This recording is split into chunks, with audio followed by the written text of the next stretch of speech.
വാഴ 2 വമ്പൻ വിജയമായി 13 കോടി മുടക്കി ഏതാണ്ട് 210 കോടിക്ക് മുകളിൽ ഇപ്പോൾ തന്നെ ആഗോള ബോക്സ് ഓഫീസിൽ കളക്ഷൻ നേടിക്കഴിഞ്ഞു. ഇപ്പോൾ നമ്മൾ വാഴയുടെ ഒരു കാര്യം പറയുമ്പോൾ വാഴ മറികടക്കാൻ പോകുന്നത് ലോകയാണ്. ലോകയുടെ കേസിൽ ലോക കേരള ബോക്സ് ഓഫീസിൽ 121 കോടിക്ക് മുകളിൽ നേടി, ഓവർസീസിലും വലിയ കളക്ഷൻ നേടി. പക്ഷേ റെസ്റ്റ് ഓഫ് ഇന്ത്യ മാർക്കറ്റിലാണ് ലോക ഞെട്ടിച്ചിട്ടുള്ളത്. ഏതാണ്ട് 60 കോടിക്ക് മുകളിൽ റെസ്റ്റ് ഓഫ് ഇന്ത്യ മാർക്കറ്റിൽ നിന്ന് നേടിയെടുത്തു.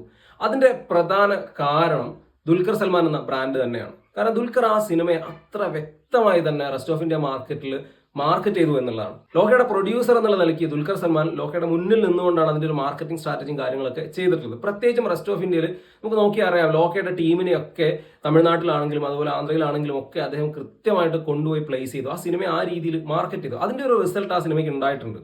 ലോക അങ്ങനെ ആക്സെപ്റ്റൻസ് കിട്ടുന്ന ഒരു സബ്ജക്റ്റ് ആണ്, അതൊക്കെ ശരിയാണ്. എന്നാലും അതിനെ വളരെ നല്ല രീതിയിൽ തന്നെ മാർക്കറ്റ് ചെയ്തു എന്നുള്ളതാണ്.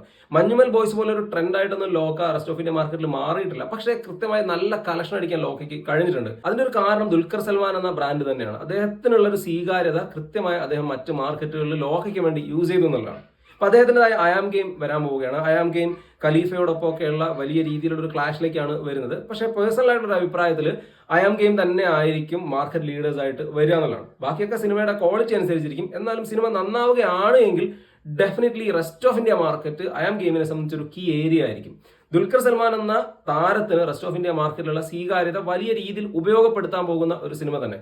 കുറച്ചൊക്കെ ആ ഒരു സിനിമയുടെ ജോണർ അറിയാവുന്നത് കൊണ്ട്, ആ സിനിമയുടെ ഒരു മെയിൻ ത്രെഡ് അറിയാവുന്നത് കൊണ്ടൊക്കെ തന്നെ അത്തരത്തിലുള്ള ഒരു ആക്സെപ്റ്റൻസ് കിട്ടാൻ ചാൻസ് ഉള്ള ഒരു സിനിമയുമാണ്. നെഹാസ് നല്ല രീതിയിൽ എടുത്തു കഴിഞ്ഞാൽ കേരളത്തിനേക്കാൾ കൂടുതൽ ഒരു കളക്ഷനൊക്കെ വരാൻ സാധ്യതയുള്ള ഒരു ഏരിയയാണ് റെസ്റ്റ് ഓഫ് ഇന്ത്യ. അതുപോലെ തന്നെ ഓവർസീസ് ഡെഫിനറ്റ്ലി മോഹൻലാൽ കഴിഞ്ഞാൽ ഓവർസീസിൽ നല്ല രീതിയിൽ മാർക്കറ്റുള്ള ഒരു താരമാണ് ദുൽഖർ സൽമാൻ. റെസ്റ്റ് ഓഫ് ഇന്ത്യയിൽ മലയാളത്തിൽ ഏതൊരു താരത്തെക്കാൾ കൂടുതലും സ്വീകാര്യതയുള്ളതും ദുൽഖറിനാണ്.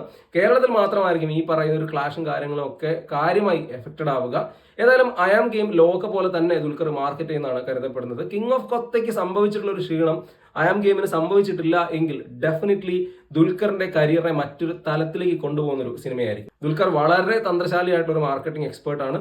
അതിനാൽ തന്നെ അദ്ദേഹത്തിന് അറിയാം അയാം ഗെയിം പോലൊരു പ്രോഡക്റ്റ് എങ്ങനെ മാർക്കറ്റ് ചെയ്യണമെന്നുള്ളത്. ഷൂട്ടിംഗ് കാര്യങ്ങളൊക്കെ കഴിഞ്ഞു. ഓഗസ്റ്റ് 20 റിലീസ് പറഞ്ഞിട്ടുമുണ്ട്. ഏതായാലും ആ ഒരു ഡേറ്റിന് അയാം ഗെയിം എത്തുമ്പോൾ കൃത്യമായിട്ടൊരു മാർക്കറ്റിംഗ് പ്ലാൻ ദുൽഖറിനുണ്ടാവും. ഒരു മലയാള സിനിമയ്ക്ക് ലഭിക്കാവുന്ന ഏറ്റവും നല്ല മാർക്കറ്റിംഗ് തന്നെ ആയിരിക്കും അയാം ഗെയിമിന് ലഭിക്കുക എന്നാണ് വിശ്വസിക്കുന്നത്. കുറുപ്പ് മുതൽ ഇങ്ങോട്ട് നമ്മളത് പലപ്പോഴും ദുൽഖർ സിനിമകളിൽ കണ്ടിട്ടുള്ളതുമാണ്. ഏതായാലും അയാം ഗെയിം മലയാളത്തിന്റെ ഒരു ഗെയിം ചേഞ്ചറായി മാറട്ടെ. പ്രത്യേകിച്ചും റെസ്റ്റ് ഓഫ് ഇന്ത്യ മാർക്കറ്റിൽ ഡെഫിനറ്റ്ലി നല്ല റിപ്പോർട്ട് വരികയാണ് എങ്കിൽ അയാം ഗെയിമിന് ഏറ്റവും കൂടുതൽ കളക്ഷൻ ലഭിക്കുന്ന ഒരു territory rest of India market തന്നെയായിരിക്കും. പ്രത്യേകിച്ചും കേരളം ഒഴികെയുള്ള സൗത്ത് ഇന്ത്യൻ മാർക്കറ്റിൽ വലിയ രീതിയിൽ കളക്ഷൻ നേടുകയും ചെയ്യും. അത് ദുൽഖർ സൽമാൻ എന്ന താരത്തെ ബേസ് ചെയ്തിട്ട് തന്നെയാണ്. ദുൽഖറിന് വലിയ രീതിയിലുള്ള ഒരു പിന്തുണ അവിടെയുണ്ട്. ഏതായാലും ദുൽഖറിന്റെ ഒരു കരിയർ ചേഞ്ച് ചെയ്യുന്ന പടമായി തന്നെ അയാം ഗെയിം മാറട്ടെ.